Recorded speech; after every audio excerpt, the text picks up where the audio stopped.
Bonjour à toutes et à tous, et bienvenue dans cette nouvelle vidéo consacrée à Ici tout commence, où les émotions sont à fleur de peau et les décisions bouleversent les cœurs. Aujourd'hui, nous vous emmenons au cœur d'un épisode intense, vibrant, déchirant, où les personnages de Kelly, Lionel et Amy se retrouvent au pied du mur. Entre mensonges, aveux et choix déchirants, chacun d'eux est poussé dans ses retranchements les plus profonds. Et derrière chaque regard, chaque silence, se cache une tempête émotionnelle. D'un côté, Kelly, enceinte, épuisée, mais d'une dignité bouleversante, fait face seule à ses angoisses de future maman, tentant de rester forte malgré les absences et les promesses brisées. De l'autre, Lionel, perdu entre deux mondes, celui qu'il essaie de construire avec Amy, et celui qu'il ressent au plus profond de lui, aux côtés de Kelly et de l'enfant à naître. Et puis, Amy, cette jeune femme blessée, amoureuse, qui sent l'amour lui glisser entre les doigts, trahie par des silences plus éloquents que mille mots. Dans cette vidéo, on va plonger ensemble dans l'intimité psychologique de chacun. Qu'est-ce qui pousse Lionel à mentir encore et encore? Pourquoi Kelly encaisse sans jamais s'effondrer? Et jusqu'à quel point Amy peut-elle accepter l'inacceptable avant de dire stop?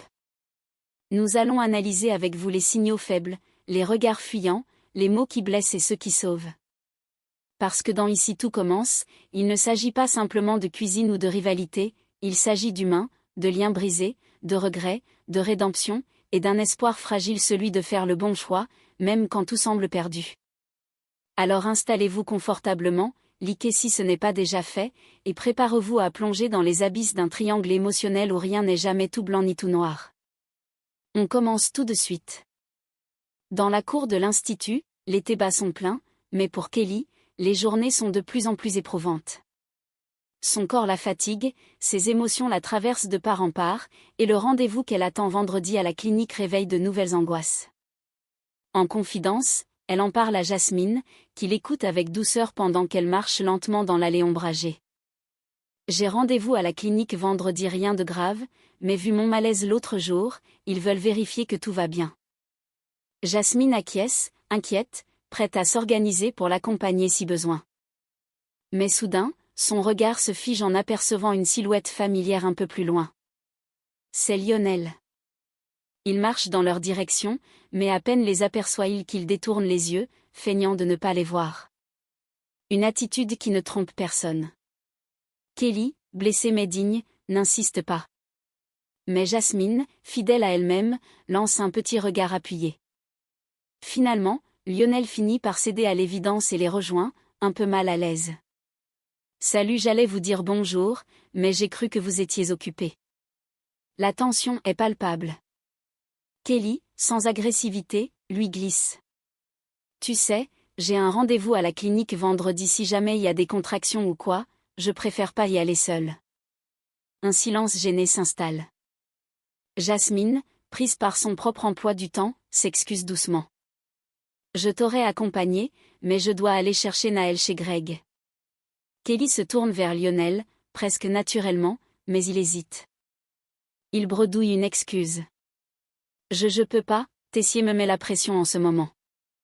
Mais Jasmine et Kelly ne sont pas dupes. Leur regard se fait plus appuyé. Lionel baisse la tête, soupire, puis finit par avouer. C'est pas Tessier. C'est Amy. Elle m'a demandé de prendre mes distances avec toi. Un court silence suit ces paroles. Kelly encaisse, le regard voilé, mais elle ne se met pas en colère.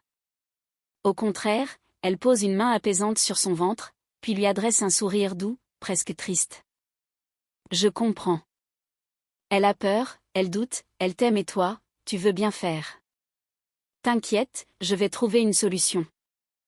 Lionel, visiblement partagé, semble soulagé par sa réaction, mais aussi profondément peiné. Il aurait voulu être là, pour elle, pour le bébé. Il le montre dans ses yeux, mais la vie et Amy en ont décidé autrement pour l'instant. Un simple appel pourrait pourtant tout faire basculer, et ce rendez-vous à la clinique n'est peut-être pas le seul moment charnière de la semaine à venir. À l'Institut Auguste Armand, le retour imminent d'Antoine Myriel plane comme une ombre au-dessus de Souleymane. Depuis que la vérité sur sa liaison avec Kelly a éclaté, le jeune homme sait que son père sera mis au courant tôt ou tard. Et ce moment tant redouté se rapproche dangereusement. Dans un coin du parc, il confie ses angoisses à Jim, son ami fidèle. Le ton est grave, presque résigné. Rose l'a appelé. Il va revenir. Et quand il va savoir, je sais pas ce qu'il va faire. Jim, loyal et protecteur, tente de le rassurer, mais il sent bien que Suleiman est à bout. Entre les tensions avec Kelly, la révélation brutale de sa possible paternité, et maintenant la peur de décevoir une nouvelle fois son père, Suleiman est au bord de la rupture. T'as fait des erreurs, ouais. Mais t'as aussi eu personne autour de toi pour te guider. Tu t'es retrouvé seul à gérer tout ça. Plus tard, dans les couloirs de l'institut, Jim croise Rose et Mark d'un pas pressé. Son regard est dur, ses mots ne tardent pas à fuser. Franchement Rose, tu penses que c'était le bon moment? T'as vu dans quel état il est? Il avait besoin de soutien, pas qu'on appelle son père derrière son dos. Rose tente de se justifier, déstabilisée par cette attaque frontale. Je pensais que c'était important qu'Antoine sache. Mais Jim, blessé pour son ami, ne veut rien entendre. Il secoue la tête et s'éloigne, laissant derrière lui un silence lourd. Après son départ, Mark jette un regard à Rose, intriguée. Elle, visiblement troublée, lâche finalement dans un souffle. Peut-être qu'il a raison, peut-être que j'ai été trop vite. J'ai juste voulu bien faire. Mais maintenant, j'ai peur que tout ça explose. Et pendant ce temps, Kelly encaisse un nouveau coup dur. Entre Lionel qui prend ses distances, Suleiman qui s'effondre et l'arrivée imminente d'Antoine, les tensions ne cessent de s'accumuler autour d'elle. La jeune femme, au bord de l'accouchement, se retrouve au cœur d'un tourbillon émotionnel qui menace d'emporter tout ce qu'elle tente encore de protéger. Au restaurant éphémère de l'Institut, le service bat son plein. Entre le balai des assiettes et les allers-retours en cuisine, une table attire bientôt l'attention de toute la brigade, un enfant, installé avec son père, boude ostensiblement son assiette. Les bras croisés, l'amour enfrogné, il refuse catégoriquement de goûter le plat pourtant joliment dressé devant lui. Le père, visiblement gêné et à bout de patience, tente de convaincre son fils sans succès. La tension monte, les regards s'agacent. C'est alors que Suleiman, de passage en salle, capte la scène et s'approche avec un sourire calme. « Qu'est-ce qui te ferait plaisir, champion? Tu veux que je te prépare quelque chose rien que pour toi ?» L'enfant, d'abord méfiant, finit par murmurer qu'il n'aime pas les trucs verts, et voudrait quelque chose de croustillant, mais sans légumes qui se cachent dedans. Suleiman sourit, s'accroupit à sa hauteur et lui propose un compromis, une version revisitée des nuggets de poulet, avec une sauce douce, et surtout, rien de suspect dans l'assiette. En quelques minutes, la magie opère. Le petit retrouve le sourire, son père le remercie chaleureusement, soulagé. La tension s'est évaporée, remplacée par une belle complicité spontanée. De l'autre côté de la salle, Kelly a tout observé, silencieuse. En voyant Suleiman aussi doux, aussi naturel avec l'enfant, une émotion sourde la submerge. Un pincement au cœur. Elle détourne les yeux. Car malgré ses efforts pour comprendre, elle ne peut s'empêcher de regretter que celui qui vient d'apaiser un inconnu n'ait toujours pas trouvé le courage d'accepter son propre futur rôle de père. Pendant ce temps, à l'extérieur de l'Institut, Lionel retrouve Amy. Depuis les tensions récentes liées à Kelly, leur relation s'est tendue, mais il a décidé de faire un pas vers elle. Assis sur un banc au bord de la mer, il lui tend une boisson fraîche avec un sourire sincère. « Ce soir, on parle pas de Kelly. Promis. Je veux juste être là avec toi. » Amy le regarde, surprise mais touchée. Elle devine l'effort, la volonté de tourner la page du moins pour un instant. Elle accepte le moment, le sourire un peu timide, et glisse sa main dans la sienne. Pour quelques heures au moins, loin du tumulte des révélations et des blessures, ils choisissent de se retrouver. Mais dans l'ombre, les vérités non dites continuent d'exister. Et tôt ou tard, elles reviendront frapper à leur porte. Alors que le soleil décline doucement sur Calvière, Lionel profite d'un moment rare de calme avec Amy. Installés en terrasse, loin du tumulte du restaurant éphémère, ils échangent quelques rires et souvenirs légers, comme s'ils tentaient, l'un et l'autre, de mettre entre parenthèses les tensions des dernières semaines. Mais soudain, Le téléphone de Lionel vibre. Il jette un œil à l'écran. Son sourire s'efface aussitôt. Un nom s'affiche, Laetitia. Amy remarque aussitôt son trouble. C'est Tessier? Il veut encore te faire bosser ce soir? Lionel, pris de court, hoche la tête, mentant sans hésiter. Ouais, c'est lui. Je vais décrocher, juste 2 minutes. Il se lève, s'éloigne de quelques mètres, dos à Amy, pour que celle-ci ne capte rien de la conversation. Il appuie sur le bouton vert et décroche. Laetitia? Qu'est-ce qui se passe? Au bout du fil, la voix de la mère de Kelly est urgente, inquiète. C'est Kelly. Elle va pas bien du tout. Elle tient bon devant les autres, mais je la vois. Elle est épuisée, elle pleure souvent. Et là elle m'a dit qu'elle n'était pas sûre de vouloir aller à la clinique seule. Elle a besoin de toi, Lionel. Lionel serre les mâchoires. Son cœur se serre. Il détourne brièvement le regard vers Amy, restée en terrasse, insouciante de la vraie teneur de cet appel. Je sais plus où j'en suis, Laetitia. J'essaie d'être présent pour Amy. Mais Kelly. Je sais que t'es perdue. Mais ce bébé, Lionel, il va naître bientôt. Et que ce soit en tant qu'ami, ex, ou peut-être plus, elle a besoin de savoir qu'elle peut compter sur toi. Laetitia n'en dit pas plus. Lionel reste silencieux quelques secondes, le regard perdu. Puis il raccroche, le cœur alourdi d'un choix qu'il n'a pas encore le courage de faire. Quand il revient vers Amy, il esquisse un sourire forcé. Rien de grave, juste un contretemps de service. Mais dans ses yeux, quelque chose a changé. Car au fond de lui, Lionel sait qu'il ment pas seulement à Amy, mais aussi à lui-même. Ce qu'il ressent encore pour Kelly, ce besoin irrépressible d'être là pour elle, de la protéger, de reconnaître cet enfant qu'il n'avait pas prévu, tout cela grandit, malgré lui. Et tôt ou tard, la vérité finira par exploser. La lumière du soir filtre à travers les vitres embuées de la serre, créant une atmosphère douce et presque irréelle. Au milieu des plantes silencieuses, Kelly est assise, recroquevillée sur un banc. Le visage noyé de larmes, elle laisse enfin tomber le masque. L'épuisement, la solitude, la peur de l'inconnu, tout se mélange en elle. C'est là que Lionel la retrouve, après l'appel de Laetitia. Il s'approche en silence, le cœur serré, et s'assoit à ses côtés sans dire un mot. Puis, d'une voix basse, pleine d'émotions contenues. Je suis là, Kelly. Je t'ai entendu. Et je suis désolée de ne pas l'avoir été plus tôt. Kelly relève les yeux, embuée, encore incrédule de le voir là, devant elle. Elle essuie ses larmes, tente de parler, mais sa voix tremble. J'ai peur, Lionel. L'accouchement, être seule, je sais même pas si je vais y arriver. Il hoche la tête, ému, et lui tend doucement la main.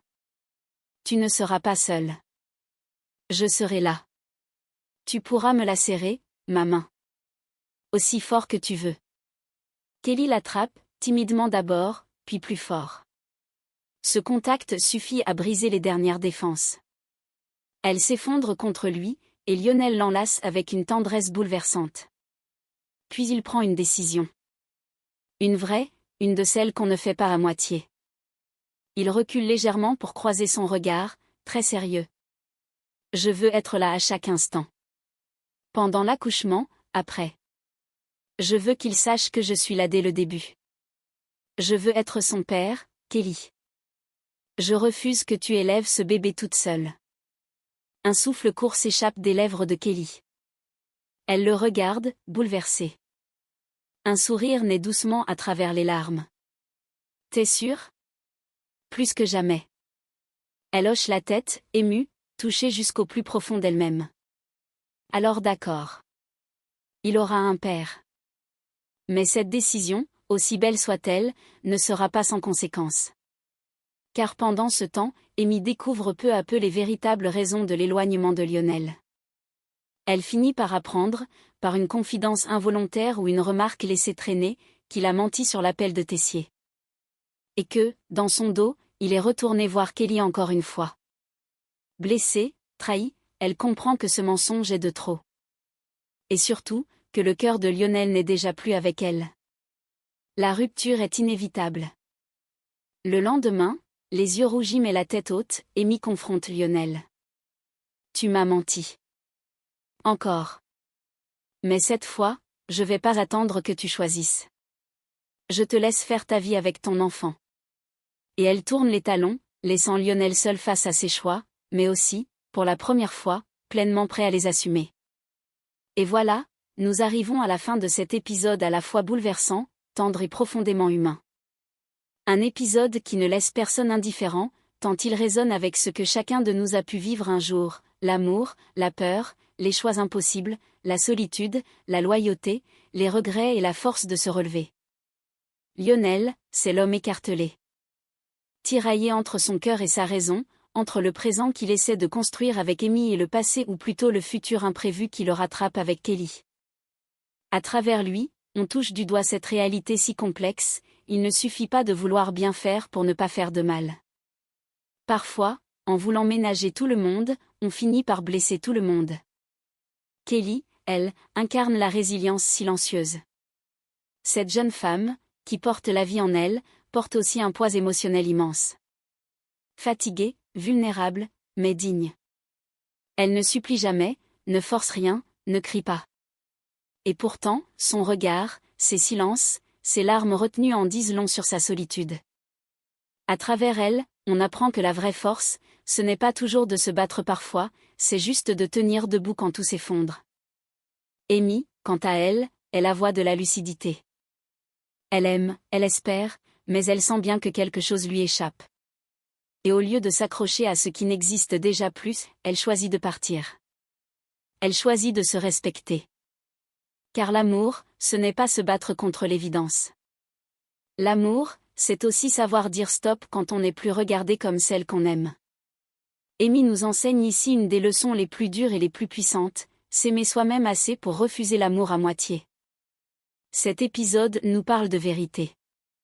De ces vérités qu'on cache sous le tapis parce qu'elles dérangent, mais qui finissent toujours par revenir nous confronter. Il nous parle aussi de responsabilité, car devenir parent, ce n'est pas qu'un projet de vie, c'est un engagement profond, une promesse silencieuse qu'on fait à un être qui n'est même pas encore là. Et surtout, il nous parle de courage émotionnel, celui de dire « je me suis trompé », celui de demander pardon, celui de rester même quand c'est plus simple de fuir. C'est dans la serre, sous cette lumière douce où Kelly laisse enfin couler ses larmes, que le vrai miracle se produit. Ce n'est pas l'amour qui renaît, mais la vérité qui s'impose. Lionel choisit. Enfin. Il choisit de ne plus mentir, de ne plus fuir. Il choisit d'être là. Non pas comme un héros romantique, mais comme un homme qui assume, qui tend la main, qui s'engage. Et cette main, Kelly la saisit. Non pas pour revivre une histoire passée, mais pour créer une histoire nouvelle, à trois. Une histoire où l'enfant à venir ne sera pas un accident, mais une chance. Une histoire où la maternité ne sera pas synonyme d'abandon, mais de renaissance. Alors, quelle leçon retenir de tout cela? Que parfois, le plus grand acte d'amour, c'est de laisser partir quelqu'un qui n'est plus fait pour nous. Que la maternité n'est pas seulement un bouleversement physique, mais un tsunami émotionnel qui exige respect et soutien. Que les silences sont parfois plus douloureux que les cris. Et que la vérité, même tardive, est toujours préférable au confort d'un mensonge. Merci à vous d'avoir regardé cette vidéo jusqu'au bout. Si vous avez été touché par cette histoire, si vous vous êtes reconnu dans un regard, une hésitation, une larme, alors sachez que vous n'êtes pas seul. On est tous un peu Lionel, Kelly ou Amy à un moment de notre vie. N'hésitez pas à partager en commentaire ce que vous avez ressenti, à liker la vidéo si elle vous a touché, et à vous abonner pour ne pas manquer nos prochaines analyses. Prenez soin de vous, aimez sincèrement, parlez avec honnêteté, et surtout ne laissez jamais un non-dit décider à votre place. À très vite pour une nouvelle vidéo.